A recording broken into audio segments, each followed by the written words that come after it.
பயப்படுறமே எதுக்கா இருந்தாலும். அச்சமும் பேடிமையும் அடிமை சிறுமதியும் உச்சத்தில் கொண்டாரடி கிளியே இவர் வாழ தகுதியுண்டோம் பாரதி. எதுக்கா இருந்தாலும் பயம். அதே பாரதி தான் சொன்னான், அச்சமில்லை அச்சமில்லை அச்சம் என்பது இல்லையே, உச்சி மீது வானிடிந்து வீழுகின்ற போதிலும் அச்சம் இல்லை என்பது. அப்படின்னா அச்சம் இல்லை அப்படின்னா ஏன் சொன்னான்? நம்ம எல்லாத்துக்கும் பயப்படுறோமே. சிப்பாயை கண்டு அஞ்சுவார், ஊர் சேவகன் வருதல் கண்டு மனம் பதைப்பார், அப்பால் எவனோ செல்வான் அவன் ஆடையை கண்டு எழுந்து நிற்பார், எக்காலத்தும் பூனையைப் போலே ஒடுங்கி நடப்பார், இவர் வாழ தகுதியுண்டோம். யாரெல்லாம் பயத்தை ஒழித்தார்களோ, it is very safe for the ship to be in the shore, but the ship is not meant for that purpose. கப்பல் கரையிலே இருப்பது கப்பலுக்கு வேண்டுமானால் பாதுகாப்பானதாக இருக்கலாம், ஆனால் கப்பல் செய்யப்பட்டதனுடைய நோக்கம் அதுவல்ல. கப்பல் என்றால் கடலில் செல்ல வேண்டும், புயலினை எதிர்கொள்ள வேண்டும், சென்றடைய வேண்டிய இலக்கினை சென்றடைய வேண்டும். அதற்காகத்தான் இந்த வாழ்க்கை நமக்கு கொடுக்கப்பட்டிருக்கிறது. சரி, இதெல்லாம் செஞ்சா என்ன வரும்? உலகம் உன்னுடையதாகும், வெற்றின்னு சொல்றோமே.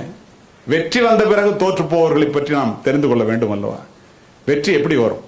உலகத்தை ஜெயிக்கின்ற வெற்றி எப்படி வரும்? வெற்றி பெறுவோம் என்று முழுமையாக நம்புகிறவர்களுக்கு வெற்றி வந்தே தீரும். அந்த இடத்திலே தான் நம்பிக்கை.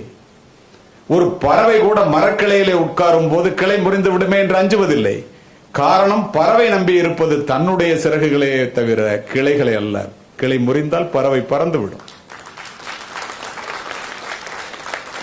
விழுந்து கிடந்தால் சிலந்தி கூட நம்மை சிறைப்பிடிக்கும், எழுந்து நடந்தால் எரிமலையும் நமக்கு வழி கொடுக்கும், முடியாது என்று நினைத்து விட்டால் மூச்சுக்காற்றும் நின்றுவிடும், முடியும் என்று துணிந்து விட்டால் மூளைக்குள் மின்சாரம் பிறப்பெடுக்கும். தன்னம்பிக்கை என்னும் நெருப்பு பொறியை மனித மனம் தாங்கி நின்றால் எண்ணியது எண்ணியவாறு நடக்கும், இடையூறுகள் எரிந்து சாம்பலாகும். இதில் இருவேறு கருத்துக்கு இடமே இல்லை. அதுதான் நம்பிக்கை. அந்த நம்பிக்கை இருந்தால் வெற்றி வந்தே தீரும். Your merits are judged only by the results you have produced, not by the efforts you have taken. நான் அப்படி கஷ்டப்பட்டேன் இப்படி கஷ்டப்பட்டேன், நான் வாழ்க்கையில ஜெயிக்கல, எவன் பார்க்க போறான்? ஓடுகின்ற குதிரையிலே ஜெயிக்கின்ற குதிரையை பற்றி மட்டுமே இந்த உலகம் பேசும். ஜெயித்தவர்களை கொண்டாடுவதும் தோற்றவர்களை கொண்டு போவதும் உலக இயற்கை. நீ நிரூபித்தால் அங்கீகரிக்கப்படுவாய், நிரூபிக்காவிட்டால் நிராகரிக்கப்படுவாய். வெற்றி பெறும் வரை அமைதியாக இரு, வெற்றி பெற்ற பிறகு அடக்கமாக இரு. ஜெயிக்கும் வரை குதிரை வேகத்தில் ஓடு, ஜெயித்த பிறகு குதிரையை விட வேகமாக ஓடு. ஏன் தெரியுமா? To reach a particular place is difficult, to maintain the same is very very difficult. நீ சென்ற இடத்தை தக்க வைத்துக் கொள்வது மிக கடினம். என்னுடைய வாழ்க்கையிலிருந்தே ஒரு உதாரணத்தை பதிவு செய்கின்றேன். இதில் நிறைய பேர் பார்த்துருப்பீங்க. இங்கே அதை சொல்லி சொன்னாங்க, அதனால சொல்கிறேன். இங்கே படிக்கும்போது சொன்னார் கண்ணப்பன் 3 முறை அகில இந்திய போட்டியிலே தங்கப்பதக்கம் பெற்றவர், நீங்களாம் கைதட்டினீங்க. அது ஜெயிச்ச கதை. நிறைய பெண்கள் உட்கார்ந்துருக்கிறீங்க. உங்களுடைய திறமை என்ன என்பதற்காக பெண் பிள்ளைகளுக்காகவும் பெண்களுக்காகவும் இதை பதிவு செய்கின்றேன்.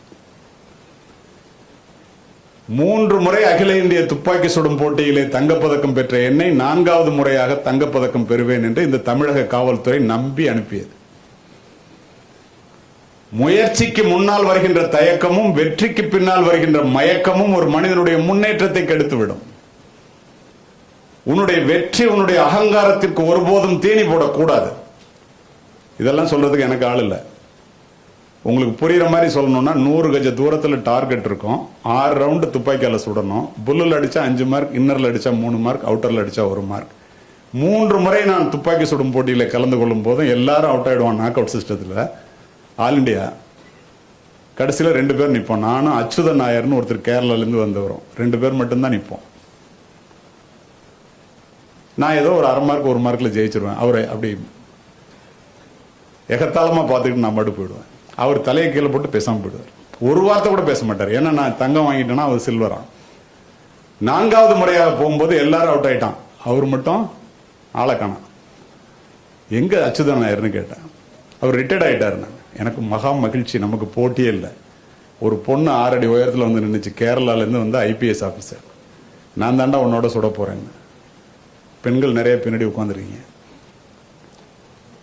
40 ஆண்டுகளுக்கு முன்னாலே 3 முறை அகில இந்திய போட்டியிலே துப்பாக்கியிலே தங்கப்பதக்கம் பெற்ற என்னை முதல் முறையாக துப்பாக்கி சுடும் போட்டியிலே ஒரு பெண் தோற்கடிக்க முடியும் என்று நான் கனவில் கூட நினைத்ததில்லை. அந்த பொண்ணை பயமுறுத்தணும்னு நினைச்சிட்டு டாஸ் எல்லாம் வேண்டாம், நான் முன்னாடி சுடுறேன். அந்த பொண்ணை இப்படி உட்காந்து சுடுங்க நினைச்சு நான் போய் சுட்டேன். 6 ரவுண்டு சுட்டேன், 5 ரவுண்டு புல்லு 1 ரவுண்டு இன்னர். அந்த பொண்ணு வந்து ஒரே மூச்சில் 6 ரவுண்டு சுடிச்சு, அதுவும் 5 ரவுண்டு புல்லு 1 ரவுண்டு இன்னர். வால்டர் தேவாரம் மற்ற அதிகாரிகள்லாம் சொன்னாங்க, நீ இந்த டார்கெட்டை பாருங்க. பார்த்தா என்னுடைய துப்பாக்கி குண்டுகள் துளைத்ததை விட அந்த பெண்ணினுடைய துப்பாக்கி குண்டுகள் துளைத்தது மிகவும் நெருக்கமாக இருந்தது. எனக்கு பயம் வந்துருச்சு. ஈக்குவல் மார்க் டாஸ் போட்டுடலாமான்னு கேட்டார்.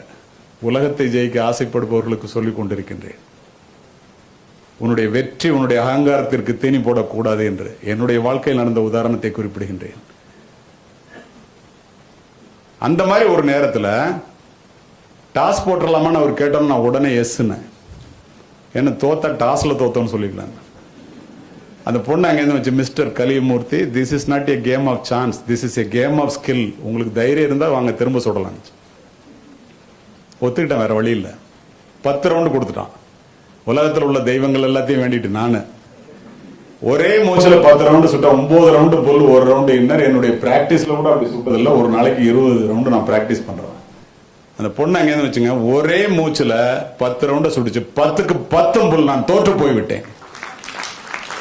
துப்பாக்கியை தூக்கி கீழே போட்டேன். துப்பாக்கியை தொடச்சி எடுத்து கொடுத்துட்டு, இதை கேட்டா அதிர்ந்து போவீர்கள். கலியமூர்த்தி அவர்களே, என்னிடம் தோற்றதற்காக நீங்கள் துளி கூட வருத்தப்படக்கூடாது. ஏன் தெரியுமா? உங்களிடம் 3 முறை தங்கப்பதக்கத்தை பறிகொடுத்த அச்சுதன் நாயரினுடைய மகள் நான் என்று கூறியது.